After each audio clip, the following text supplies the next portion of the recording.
Assalamualaikum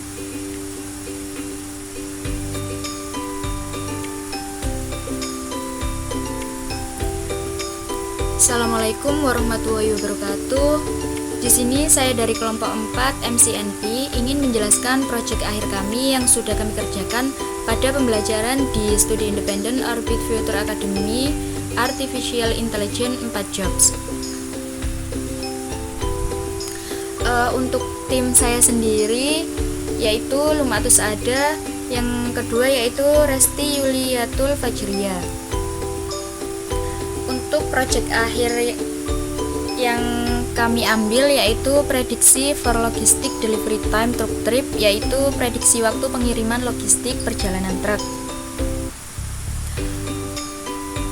Untuk prosesnya sendiri di sini yang pertama ada project manager, yang kedua divisi model, yang ketiga divisi deployment, yang keempat data acquisition, yang kelima yaitu data exploration, dan yang keenam modeling.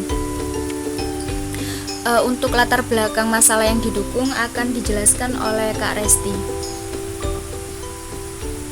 Baik, di sini saya akan menjelaskan tentang latar belakang masalah yang didukung. Next.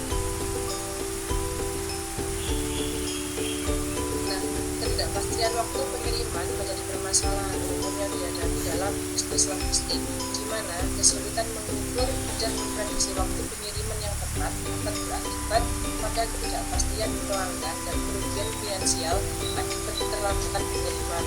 Keterlambatan ini dapat disebabkan oleh sejumlah faktor seperti kemacetan, jualan buru, atau masalah operasional yang pada akhirnya dapat merusak reputasi perusahaan logistik dan menyebabkan kehilangan pelanggan yang berharga.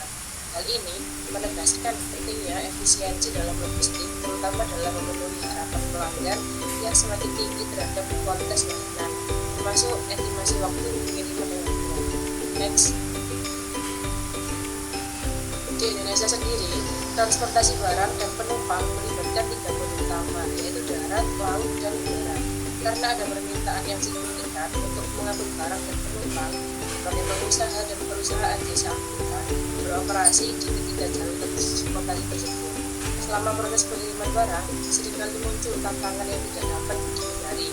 Ini dapat melibatkan berbagai jenis bencana, baik alamiah maupun manusia, serta keterlambatan, kerusakan, atau kehilangan barang dalam perusahaan logistik, yaitu faktor internal yang berasal dari perusahaan logistik itu sendiri, dan faktor eksternal seperti kondisi alam dan kejadian yang tak terduga yang sulit diprediksi selama proses pengangkutan barang.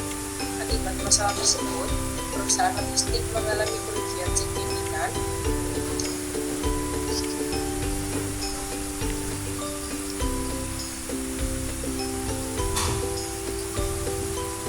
dalam bentuk penurunan pendapatan. Jika terjadi keterlambatan pada pengiriman, nantinya akan dilakukan peninjauan untuk menentukan penyebabnya, apa karena force majeure atau murni karena human error. Bila kesalahan memang terbukti karena pengemudi atau kurir, maka perusahaan logistik akan mengganti kerugian 10 kali dari biaya pengiriman barang dengan maksimal biaya ganti rugi yaitu Rp1 juta dengan melakukan pengajuan permohonan klaim terkait keterlambatan pengiriman barang. Next. Divisi operasional bertanggung jawab atas perencanaan, pelaksanaan, dan pemantauan pengiriman. Masalah berdisi waktu, pengiriman dapat mempengaruhi efisiensi operasional dan alokasi sumber daya. Di sini ada divisi armada, fokus pada pengelolaan armada truk dan kendaraan lainnya. Ketepatan waktu pengiriman dan efisiensi menjadi perhatian utama. Kemudian ada divisi keuangan. Bagian keuangan akan terpengaruh oleh biaya operasional yang tidak terduga akibat keterlambatan pengiriman dan pengeluaran ekstra yang mungkin diperlukan untuk memenuhi kompensasi pelanggan. Kemudian ada divisi layanan pelanggan, yaitu berinteraksi langsung dengan pelanggan. Keterlambatan pengiriman dan estimasi waktu yang tidak akurat dapat mempengaruhi tingkat kepuasan pelanggan. Next.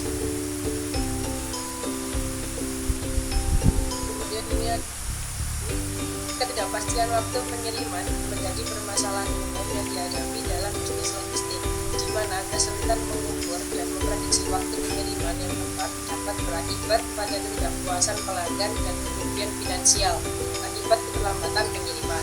Keterlambatan ini dapat disebabkan oleh sejumlah faktor seperti kemacetan, cuaca buruk, atau masalah operasional yang pada akhirnya dapat merusak reputasi perusahaan logistik dan menyebabkan kehilangan pelanggan yang berat. Untuk mengatasi permasalahan di atas yaitu dengan menggunakan teknologi. Yang pertama, ada pemantauan real time seperti GPS atau sensor untuk melacak proses gerak secara terus-menerus. Teknologi ini nantinya dapat memberikan informasi perkiraan waktu pengiriman yang lebih akurat kepada pelanggan.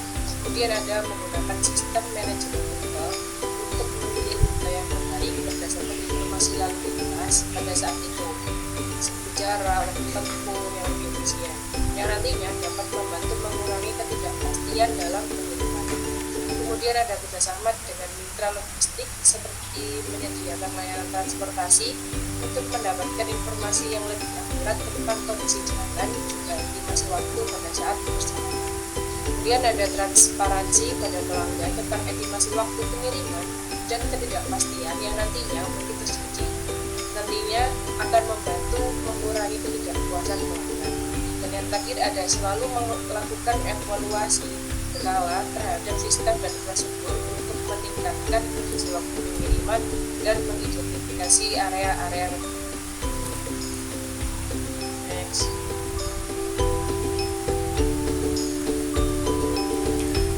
Selanjutnya untuk demo aplikasi akan saya sampaikan. Demo aplikasi atau hasil penelitian.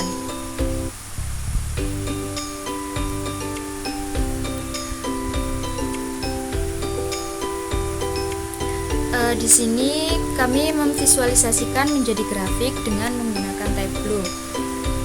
Yang pertama di sini untuk select mount kami menggunakan data pada bulan Januari dan juga Februari.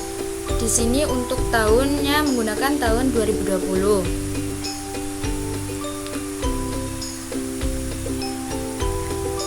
Yang pertama di sini ada total trips.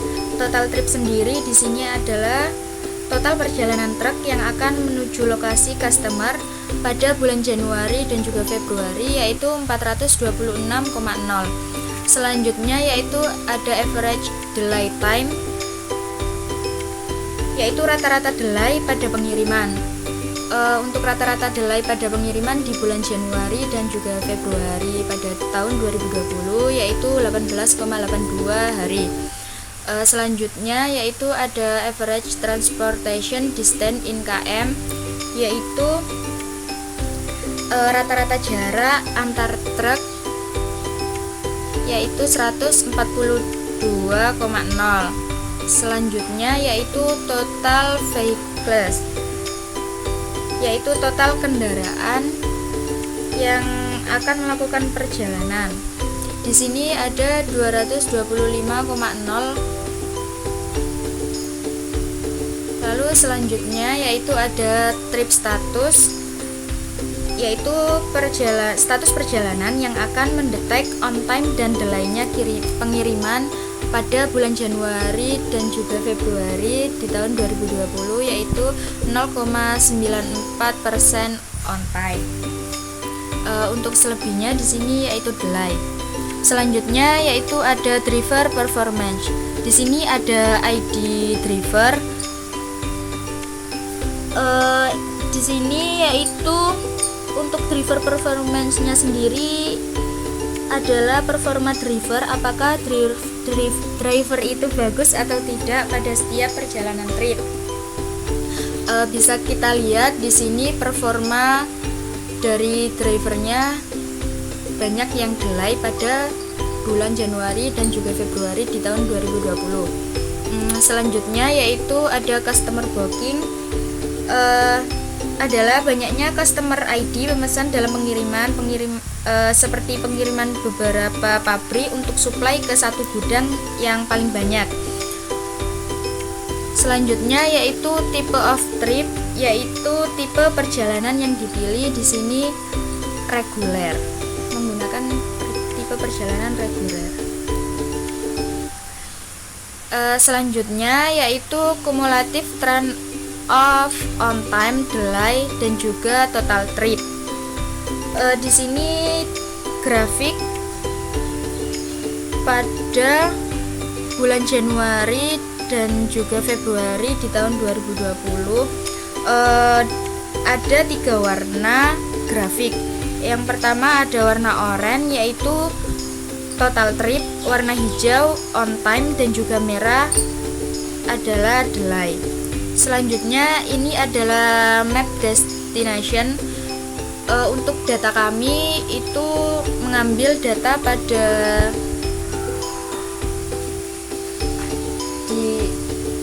Kaggle.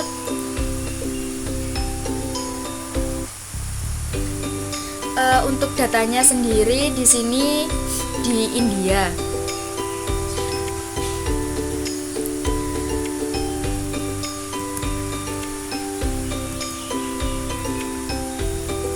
Selanjutnya yaitu kesimpulan. Dalam Project Predictive for Logistic Delivery Time Truck Trip, kami berhasil mengembangkan sistem prediksi waktu pengiriman logistik yang dapat memberikan estimasi waktu yang lebih akurat untuk perjalanan truk dalam rantai pasokan. Berbagai elemen kunci telah diintegrasikan termasuk analisis data historis, faktor-faktor eksternal seperti lalu lintas dan cuaca, teknologi GPS dan sensor, serta algoritma prediktif seperti machine learning. Hasil dari proyek ini mencakup kemampuan untuk meningkatkan efisiensi operasional perusahaan logistik dengan mengoptimalkan rute berdasarkan informasi real-time, mengurangi biaya logistik, dan memberikan pembaruan waktu pengiriman yang lebih akurat kepada pelanggan.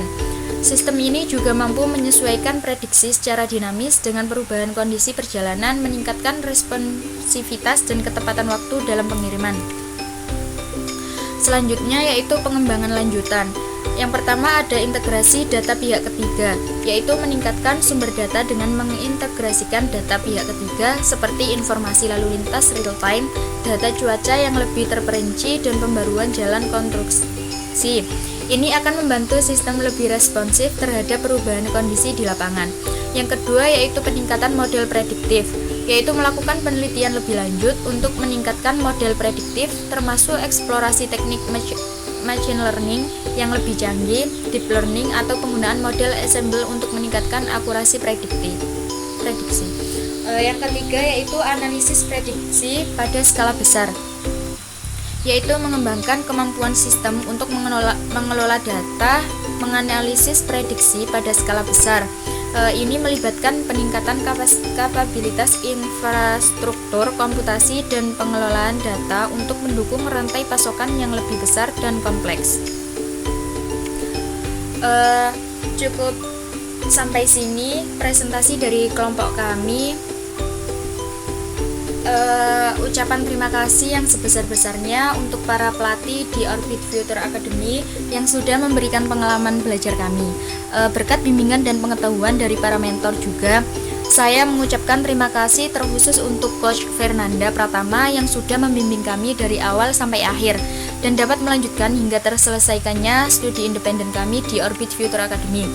Terima kasih atas dedikasi Anda dalam membantu saya tumbuh dan berkembang. Saya sangat menghargai waktu dan usaha yang Anda curahkan. Terima kasih.